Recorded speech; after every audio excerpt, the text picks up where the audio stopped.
노아, 이삭, 모세, 여호수아, 다윗, 우리가 알고 있는 이 사람들은 성경에 나오는 믿음의 선진들로서 공통의 특징을 가지고 있는데요. 생애를 마감하기 전에 자손들을 위해 유언의 기도를 남긴 사람들입니다. 노아는 세 아들 셈과 함과 야벳을 위하여 축복과 저주의 기도를 남겼습니다.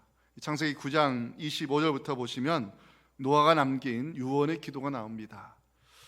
가나안은 저주를 받아 그의 형제의 종들의 종이 되기를 원하노라 하고 또 이르되 셈의 하나님 여호와를 찬송하리로다. 가나안은 셈의 종이 되고 하나님이 야벳을 창대하게 하사 셈의 장막에 거하게 하시고 가나안은 그의 종이 되게 하시기를 원한다고 노아는 유언의 기도를 남겼습니다.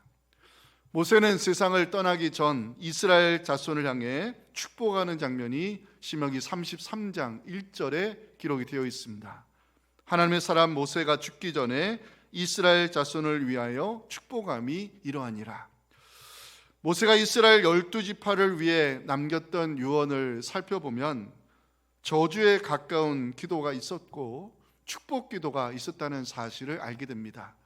신명기 34장 6절과 7절은 루벤과 유다 지파를 향해 남긴 모세의 기도입니다. 루벤은 죽지 아니하고 살기를 원하며 그 사람 수가 적지 아니하기를 원하나이다. 유다에 대한 축복은 이러하니라. 여기서 질문을 던져 보겠습니다.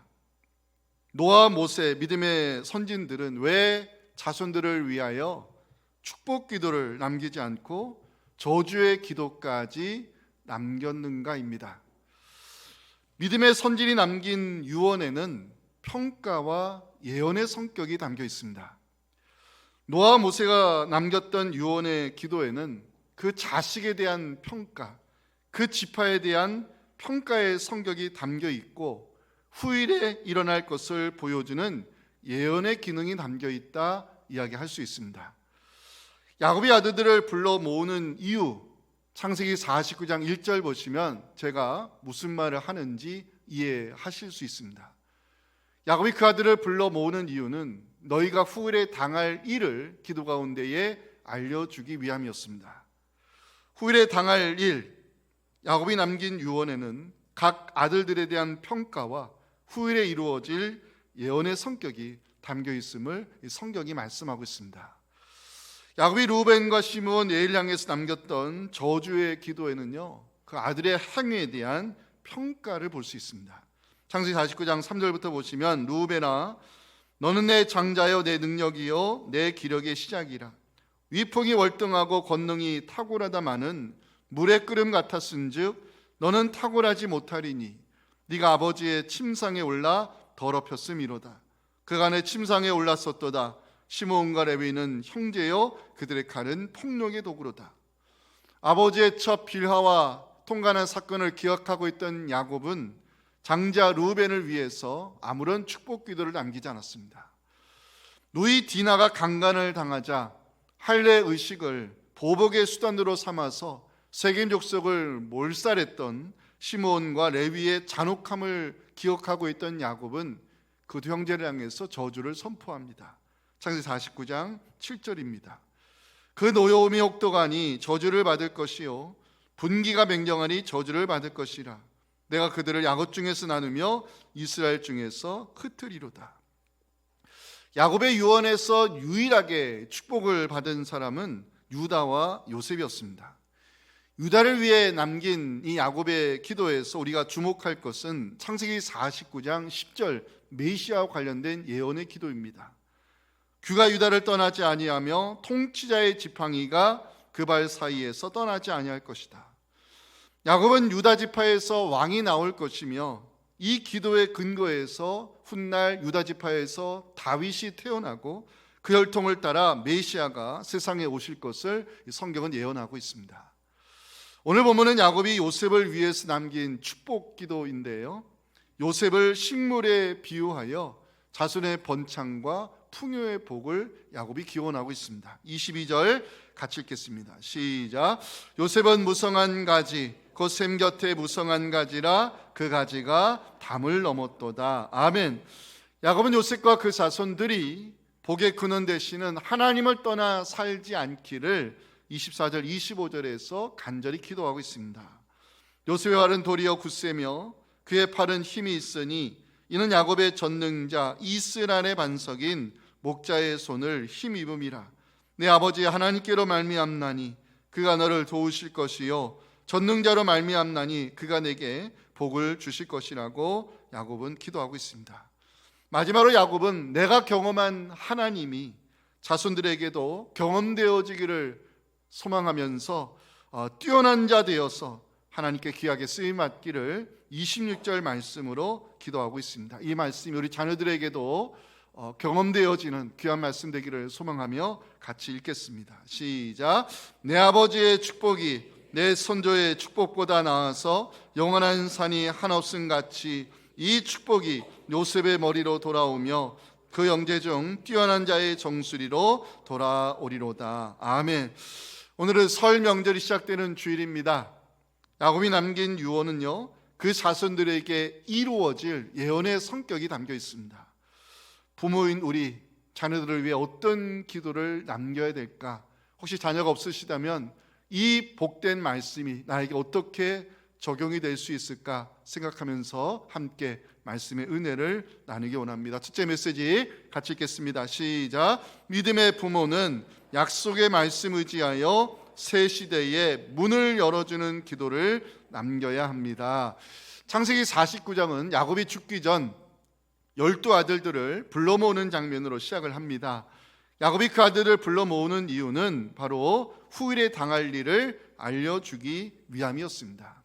성경학자들은 믿음의 선질이 남긴 유언의 기도에는 예언의 성격이 담겨 있다고 이야기합니다. 믿음의 부모, 자녀들, 그 자손들을 위해 어떤 기도를 남겨야 될까? 첫 번째는 언약의 계승자가 되도록 기도하셔야 됩니다.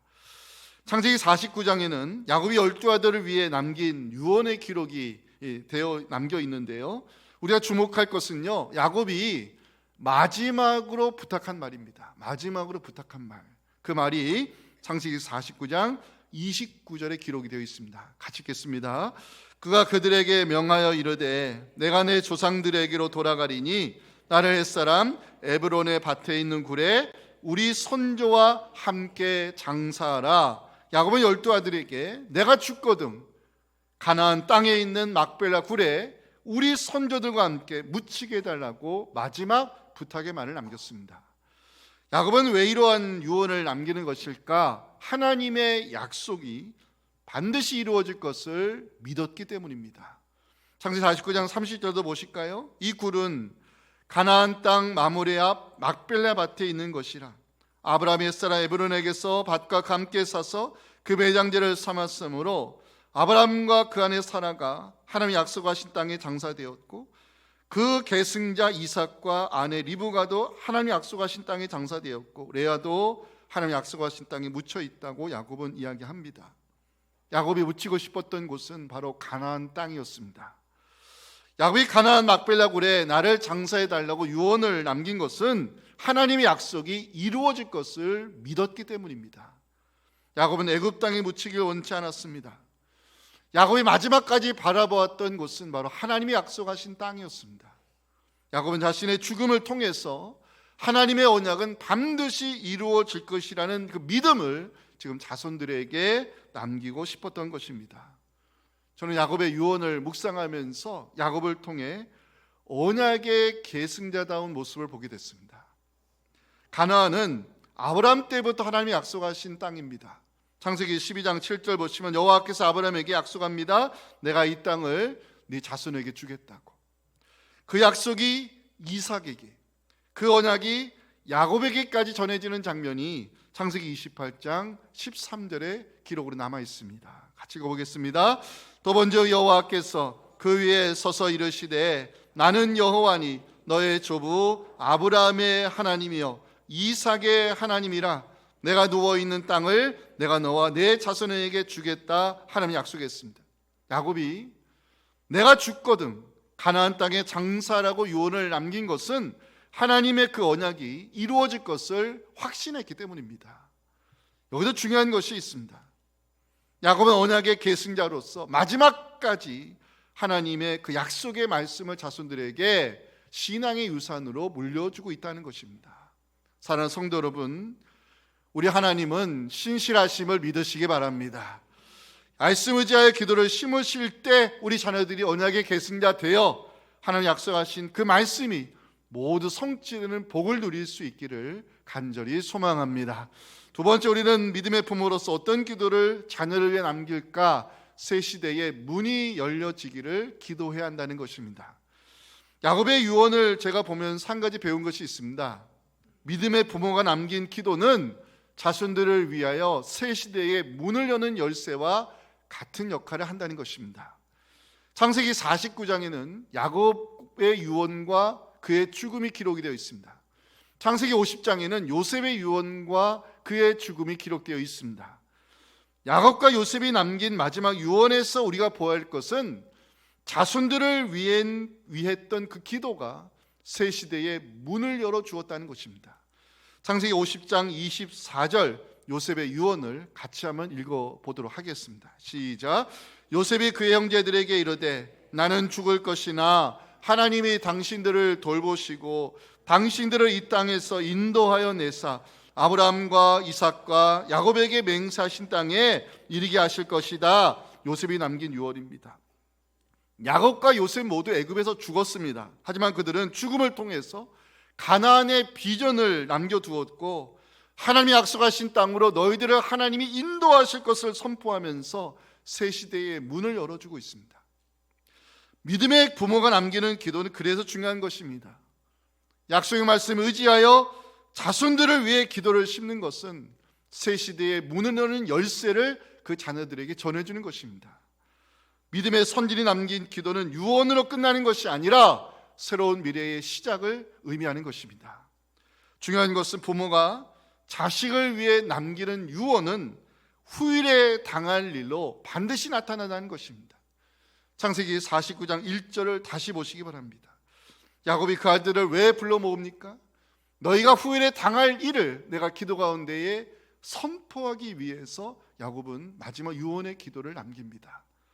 부모의 역할이 여기에 있다고 저는 믿습니다. 부모는 자식들을 위해서 무엇인가를 남겨야 될 책임이 있습니다.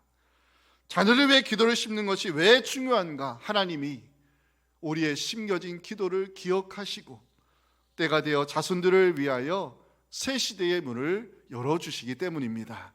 믿음의 부모는 약속의 말씀 의지하여 새 시대의 문을 열어주는 기도 남겨야 한다는 이 메시지 기억해 주시고 열심을 다해 말씀 붙잡고 기도의 씨앗을 심으실 때 우리 자손들이 언약의 계승자로 하나님 앞에 세워지기를 주님의 이름으로 축원합니다.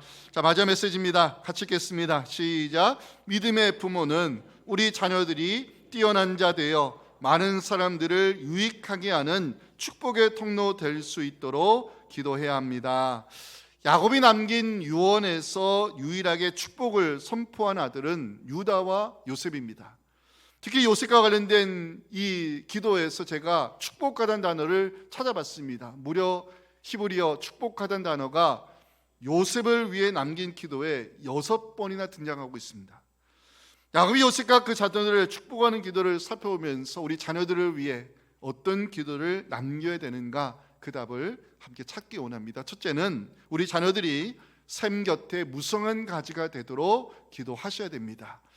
창세기 49장을 제가 야곱의 기도를 연구해 봤습니다. 신기하게도 동물들이 많이 등장을 하는 것을 발견했습니다.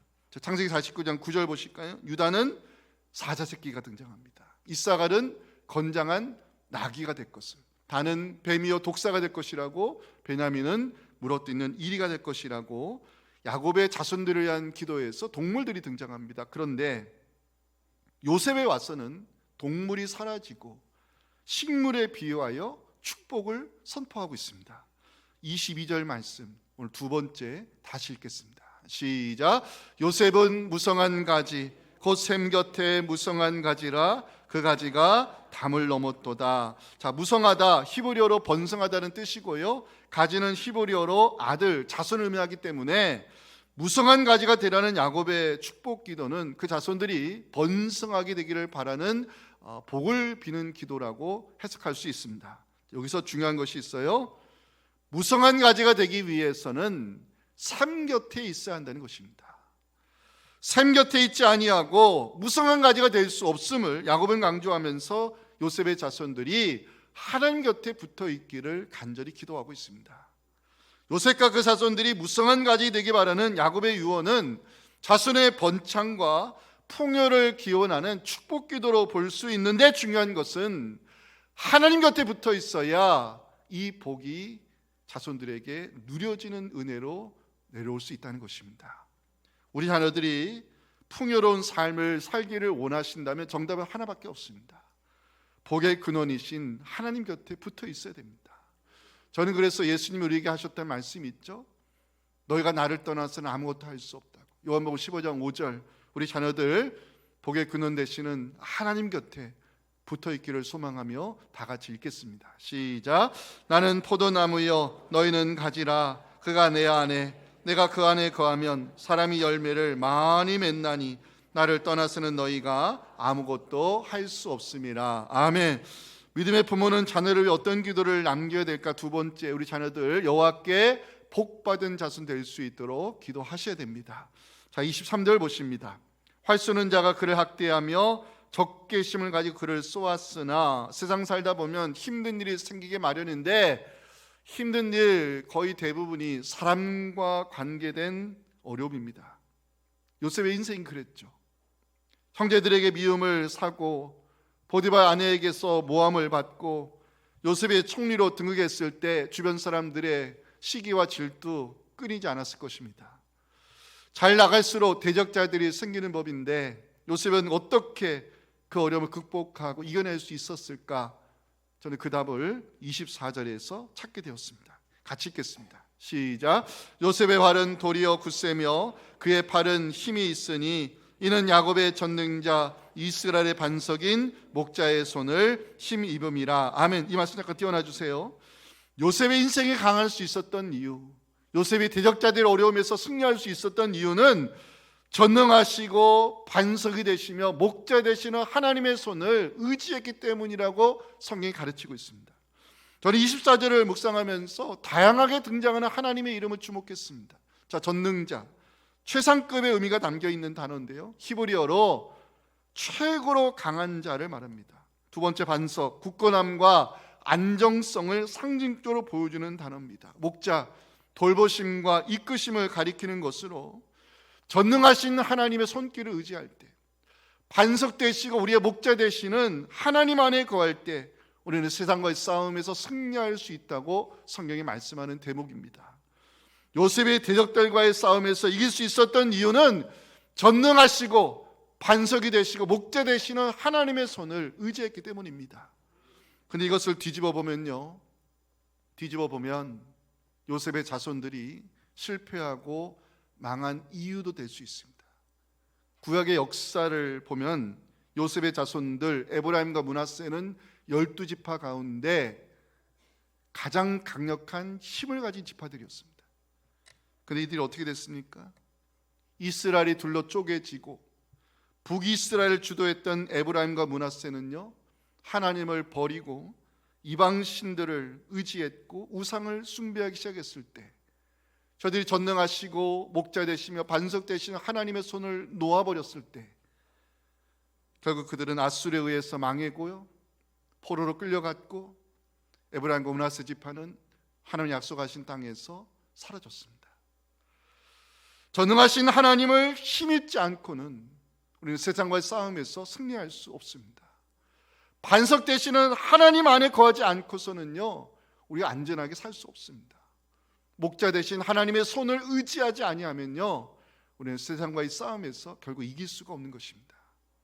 부모인 우리는 자녀를 위해서 이것을 기도해야 됩니다.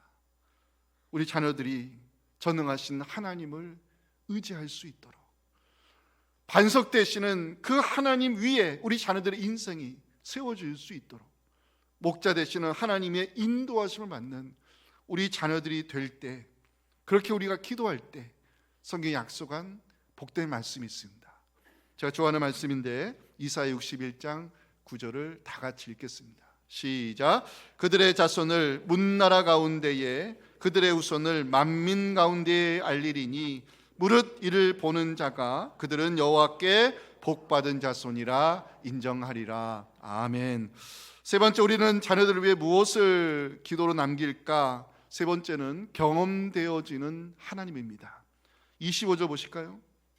내 아버지의 하나님이라는 표현이 나오죠. 이게 무슨 의미일까요? 내 아버지 하나님. 이거는요, 아브라함과 이삭과 야곱의 하나님을 가리키는 표현입니다. 아브라함은요, 불가능한 상황에서도 약속하신 말씀을 이루시어 언약의 자손을 태어나게 하셨던 그 신실하신 하나님을 경험한 사람입니다. 이삭, 내가 준 땅을 떠나지 말라 하나님 말씀했을 때 그 땅을 떠나지 아니한 결과 그 순종의 땅에서 100배의 결실을 맺게 하시는, 그 순종을 복으로 갚아주시는 하나님을 경험한 사람이 이삭입니다. 야곱, 네가 어디로 가든지 내가 너와 함께 할 것이고 너를 지켜 약속한 것을 이루어 이 땅으로 돌아오게 하겠다는 그 약속을 하나님을 통해서 경험되어지는 언약의 말씀으로 야곱은 고백한 적이 있습니다. 야곱이 내 아버지의 하나님을 언급하며 요셉과 그 자손들을 축복하는 것은 아브라함과 이삭과 야곱의 하나님이 네가 경험되어지는 하나님 되기를 바랐기 때문입니다. 생각해보면 우리 모두는 경험을 가진 사람들입니다.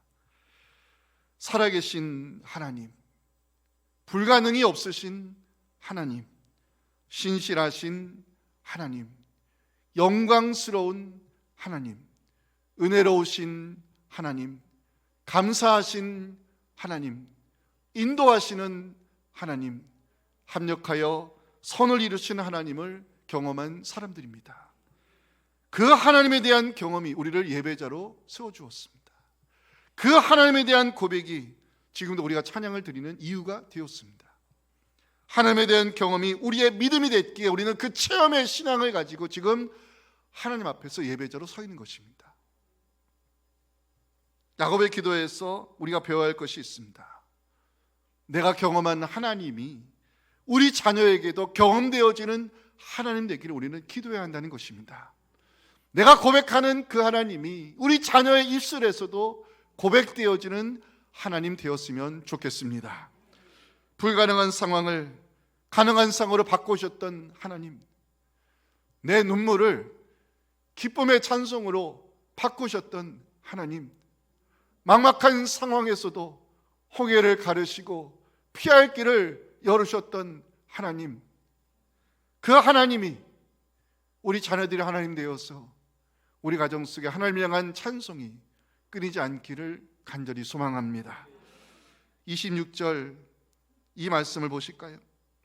내가 경험하는 하나님이 우리 자녀에게도 경험되어지는 하나님 될 때 성경이 약속한 축복이 뭡니까? 내 아버지의 축복이 내 선조의 축복보다 나아서 아브라함과 이삭과 야곱이 누렸던 축복보다 우리 자손들이 더 큰 복을 누릴 것을 성경이 약속하고 있습니다. 내가 경험한 하나님을 우리 자녀들도 경험하고, 내가 고백한 하나님을 우리 자녀들도 함께 고백하면서 예배자의 계보가 대대손손 이어지는 믿음의 가문 세워가시기를 간절히 소망합니다. 마지막 우리 자녀들을 위해 무엇을 기도로 남길까? 우리 자손들 가운데 뛰어난 자가 나오기를 기도하시기 바랍니다. 자, 26절 마지막 봐주세요. 26절 제 눈에 들어온 단어는 뛰어난 자라는 단어였습니다. 우리가 알다시피 요셉은 그 시대에 뛰어난 자였습니다. 애굽의 경제총리로 발탁되면서 요셉은요, 많은 사람들의 생명을 살리는 뛰어난 자로 쓰임받았습니다. 제가 요셉의 인생에서 한 가지 배운 게 있어요. 요셉은 뛰어난 자가 되었지만 주어진 힘과 능력을 자신의 한을 풀고 분풀이하는 데 쓰지 않았다는 것입니다. 만약 요셉이 주어진 힘과 능력을 가지고 자신을 팔아버린 형제들을 잡아다가 분을 풀었거나 자신을 모함해서 억울하게 옥살이 만들었던 보디발 그 장군의 아내를 끌어다가 그대로 한을 풀었다면 성경은 요셉을 뛰어난 자로 기록하지 않았을 것입니다. 다시 말하면 요셉은 하나님 주신 힘과 능력을 자기를 위해 쓰지 않고 많은 사람들을 살리는 유익한 일에 썼다는 것입니다. 그게 뛰어난 자입니다. 그게 리더입니다. 22절 말씀 세 번째로 다시 읽겠습니다. 이게 우리 자녀들을 위해서 기도해야 될 오늘 제목이 되는 말씀입니다. 같이 읽겠습니다. 요셉은 무성한 가지 곧 샘 곁에 무성한 가지라 그 가지가 담을 넘었도다. 그 가지가 담을 넘었다. 나무의 존재 이유는요, 사람들에게 열매를 주는 데 있습니다. 자녀를 위해 기도하실 때 뛰어난 자 되도록 기도하시기 바랍니다. 성경이 말씀하는 뛰어난 자는요, 실력자도 아니고 성공자도 아닙니다. 성경이 말씀하는 뛰어난 자는 그 인생 가지가 담을 넘어서 많은 사람들을 유익하게 하는 축복의 통로가 되는 사람을 말합니다. 저는 이 말씀 의지하여 선포합니다. 여러분들 자손 가운데 뛰어난 자 나오기를 주의 이름으로 축복합니다. 우리 자녀들이 잘 되는 이유가 여기에 있는 거예요. 우리 자녀들 하나님의 복을 받은 이유가 여기에 있는 거예요. 우리 자손들이 뛰어난 자 되어서 많은 사람들을 살리는 은혜의 통로 되었으면 좋겠습니다. 이제 말씀을 정리하겠습니다. 저는 이 말씀을 준비하면서 이 말씀이 우리 성도들 가정 속에 우리 자손들의 인생 여정 가운데 그대로 성취되는 복된 말씀 되기를 기도하면서 이 설교를 준비했습니다. 다 자식 잘 되기 바라는 마음은 똑같지만 믿음의 부모는 달라야 됩니다. 하나님 말씀 근거에서 기도를 심는 것이 부모의 역할임을 기억하시고 오늘 두 가지 메시지 같이 읽고 오늘 설교 마치겠습니다. 시작. 믿음의 부모는 약속의 말씀 의지하여 새 시대에 문을 열어주는 기도를 남겨야 합니다. 믿음의 부모는 우리 자녀들이 뛰어난 자 되어 많은 사람들을 유익하게 하는 축복의 통로 될 수 있도록 기도해야 합니다. 주님, 이 말씀 가지고 부모의 역할을 감당하기 원합니다. 부모는 잘 해먹이고 좋은 옷 입히고 좋은 학원 등록해주고 좋은 대학 보내는 게 부모의 역할 전부가 아님을 알게 해주시고, 진정한 믿음의 부모는 우리 자녀들을 위해서 기도를 심는 사람이며 언약의 말씀 근거하여 기도를 심을 때 그 말씀을 기억하신 하나님께서 자손대에 이 말씀이 성취되는 언약을 축복하여 주시옵시고 우리 자손들 가운데 뛰어난 자가 나와서 많은 사람들을 유익하게 하고 하나님의 살아계심을 선포하고 증거할 수 있는 놀라운 역사가 성도들 기도 가운데에 이루어지게 하여 주시옵소서. 예수님의 이름으로 기도하옵나이다. 아멘. 그러면 우리 구주 예수님의 은혜와 언약의 말씀을 능히 이루어 가시는 아버지 하나님의 신실하신 사랑과 성령의 역사하심이 주신 말씀 가지고 가정으로 돌아가 내가 자녀를 위해 무엇을 남길 것인가, 이 언약의 말씀 근거하여 기도의 씨앗을 남기기를 다짐하고 결단하는 우리 사랑하는 부모들의 간절한 기도와 우리 자녀들의 인생과 섬기는 교회 위에 지금부터 영원토록 함께 하시기를 간절히 축원하옵나이다. 아멘.